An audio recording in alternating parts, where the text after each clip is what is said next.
welcome to this week's video. Today I'm unboxing the Nikon Z7 along with the Nikon Z24-120 f4S line lens. Now I know this camera's roughly 4 years old and now the Mark II's out, but I wanted to test this and see if it still holds up coming towards the end of 2023. Firstly, I'd like to thank Chloe at Nikon UK who arranged for this camera and the lens to be sent out to me to review. I've already reviewed the Nikon Z6 Mark II, the Z9, along with the 24-70 f2.8, 100-400 and the 24-100 as well. I'll link both of them unboxings somewhere up here or and they'll be tagged into the description along with the other videos as well. Now, I am a full-time Olympus, OM system shooter. I shoot with I'm filming on the OM Systems OM1. I've been since I took up photography in 2019. I love the brand and everything, but I do like testing other systems to see how those systems work, which obviously helps me to gain more knowledge and build my repertoire of learning new systems. And so, however, the Z7, you can look at it as a cheap way into the full frame system. Now, I'm not sponsored at any all or an affiliate with Nikon, OM Systems, MPEB. All these, like I say, it's just done off my own back. I'll go into the disclaimers. I haven't been influenced in any way by anyone. All opinions are mine and mine only. So, as I was saying, on MPB, which is located in the UK, Germany and the US, you can pick up a second-hand Z7 in either excellent condition, starting at £1,129. I don't know the conversion rates for US dollars or the euro, and for basically light new is £1,209, and for the lens, the 24-120 f4S lens in excellent condition, you can pick that up for £999 or for like new £1,049. So without further ado, let's get into the unboxing and let's take a look at what you get.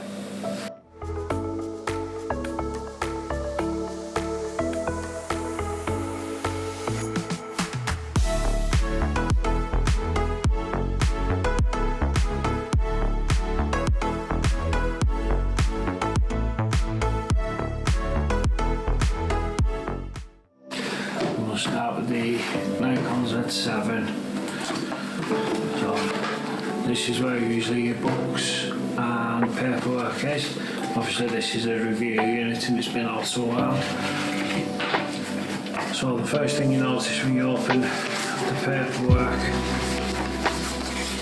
when you open the box in, is this whole starting thing and your camera straight away. You notice how sleek and small it is. The body is made of magnesium alloy and has a weather seal design that can withstand dust and moisture. The camera feels solid and it's really comfortable to be honest in the hand. Now I've got pretty large hands, and the function 1 and function 2 buttons there and there. With my hands I can grip easily and still use all the buttons on the back there for the back button focusing. So the buttons are well placed, the dials are all nice and clicky. You've got your PSAM, 3 user modes, and then you've got a full auto mode, and then on this side you've got your playback menu, your delete button, your function lever. So the top one is in camera, push it down, goes into the video. Your display changes the different display on and that. Your AF on for back button focusing. You've got a joystick to manoeuvre the focal point. Your information tab, your OK button with your D-pad, directional pad. You've got your magnifying, so you can magnify in to see if it's sharp. Your menu, and then your shutter speeds, 5 frames a second, and so on. So the Nikon, it has a large 3.2-inch tilting touchscreen LCD that offers a clear and bright view of the scene. The touch functionality, I'll switch it on so you can see. So all touchscreen, you can go into everything. It's really responsive.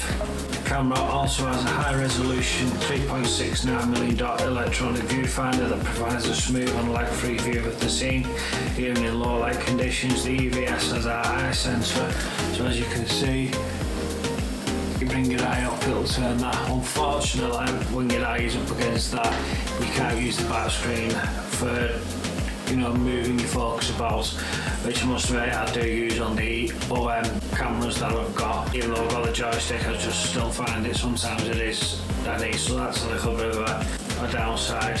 So one of the most impressive features of the Nikon Z7, because it came out 4 years ago, is the autofocus system. It covers 90% of the frame with 493 hybrid face detection and contrast detection points. The autofocus is fast, accurate and reliable. I haven't tested it out yet, I haven't been able to test it. I haven't been so good again, but I'm hoping to get out this week sometime. So I'll test obviously the autofocusing and everything. That's what it's saying. It's really fast, and what I've seen on YouTube from other reviewers, it is good. The camera also has an advanced face detection, eye detection AF mode that can lock onto a human or animal eyes with precision, whether shooting stills or video. The camera can also track subjects across the frame, which again I'll test that out. I can't say how good or bad that is at the minute. It's got subject tracking AF that can be toggled on and off via the shutter release or a customizable button. The Nikon Z7 is capable of capturing stunning images with high resolution dynamic range and detail. The camera has a backlit 45.7 megapixel full frame CMOS sensor that delivers excellent performance across the ISO range of 64 to 25,600. That's native. It can expand to 32 all the way up to 102,400. What I've seen, the images have rich colours, smooth tonal gradations and low noise levels, even at high ISO settings.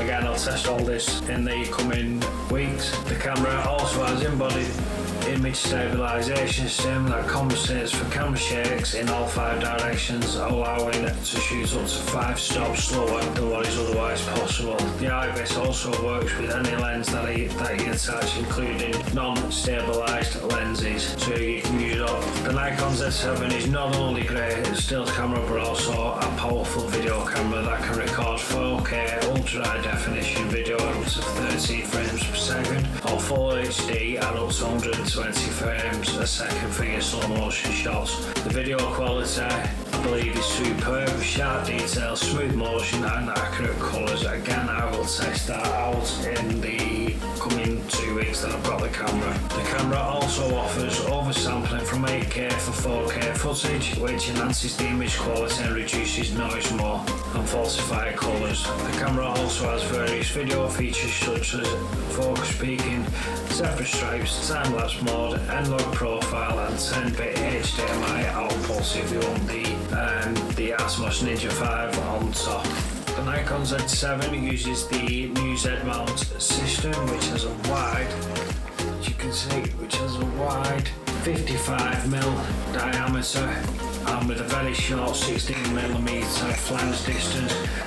This allows for more light to reach the sensor and enables the development of faster and sharper lenses. The camera comes with an FTZ adapter that lets you use any of the existing f-mount lenses with full compatibility and functionality. The camera also supports all the new Nikon Z lenses, which are designed specifically for the Z mount system and offer superior optical performance and autofocus.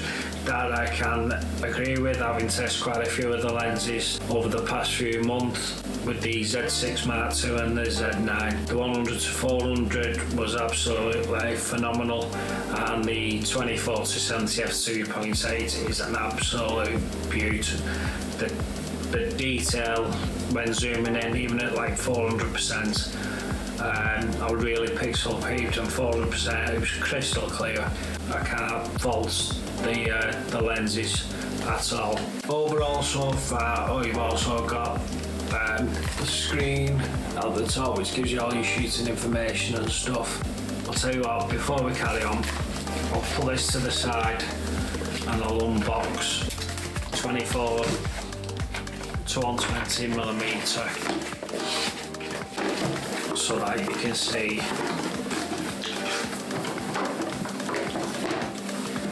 all your paperwork and stuff. Lock and file.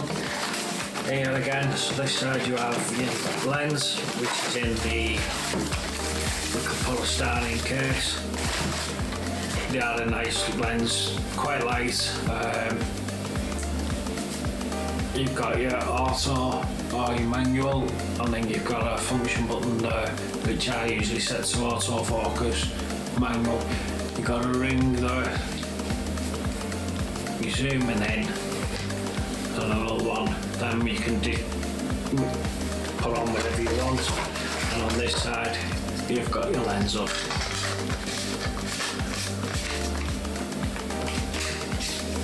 It's a button, and on Olympus you turn left. On this one you turn right. Same. So you turn left. I always have it facing down over there, and then line up the two white dots. Turn, click, and then you're all set and ready.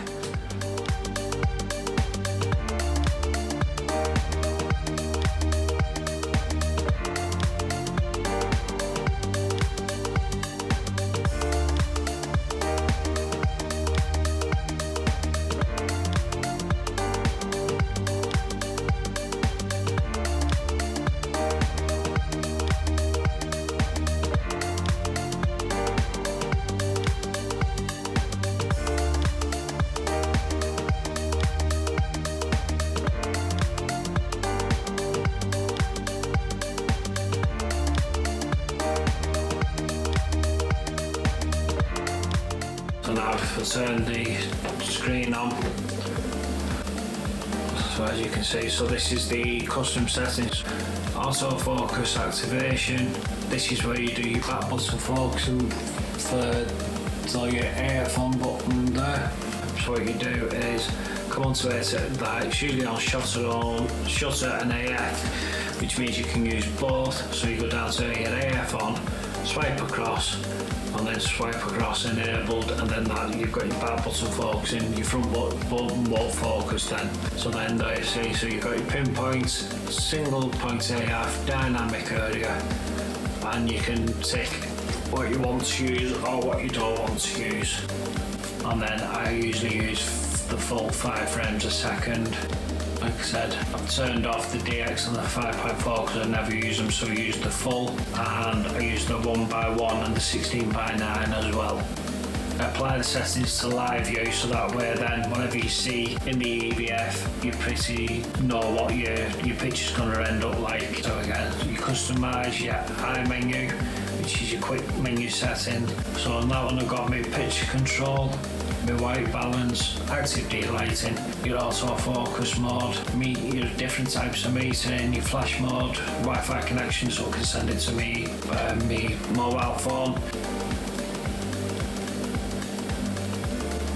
And then this one is where you can change all your buttons and dials and stuff. When I've not set it, like I said, I've not set it all up yet, so that's what I'll be doing after this video. And then I'll probably do another quick video on the settings and how I've set it up. The menu is vast, it's all labelled ABC. So A is your autofocus, B is your metering exposure, C is timers and lock, D is shooting and display, E is bracketing and flash, F is controls, G, so if I turn that off, so here, on this one, so if you pull it towards you, slide out, and that's where you're, so it takes a CFX B card, I've got 128 gig. So yeah, overall I'm really impressed with how the Nikon Z7 looks. Like I said, considering it's 4 years old, you know, everything seems really well put together, really nice in the hand. My little finger does seem, I mean I've got big hands, but as you can see, like I say, it covers the full, so I do end up going underneath, but that for me, that adds more stability and control, and then everything's nice and easy. The only difference is, like I say, everything's the opposite way to how OM systems is. So I do find myself trying to zoom in and it's the other way, so it is quite fun.